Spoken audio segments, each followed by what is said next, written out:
न्यदेवता भक्ता यजन्ते श्रद्धयान्विताः तेऽपि मामेव कौन्तेय यजन्त्यविधिपूर्वकम् अहं हि सर्वयज्ञानां भोक्ता च प्रभुरेव च न तु मामभिजानन्ति तत्त्वेनातश्च्यवन्ति ते.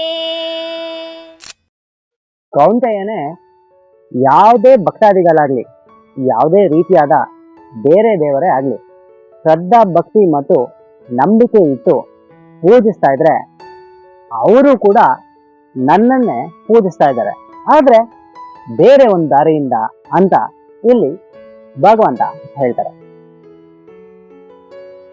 ಕಡೆಗೆ ಎಲ್ಲ ಭಕ್ತರಿಗೂ ನಾನೇ ವರವನ್ನ ಕೊಡ್ತೀನಿ.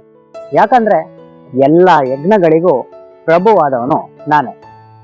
ಮತ್ತೆ ಯಾರು ನನ್ನನ್ನ ಅರಸಿರಲ್ವೋ ಅವರು ಪುನಃ ಪುನಃ ಈ ಮೃತ್ಯು ಲೋಕಕ್ಕೆ ಬಂದು ಸೇರ್ತಾ ಇರ್ತಾರೆ ಅಂತ ಇಲ್ಲಿ ಭಗವಂತ ಹೇಳ್ತಾರೆ.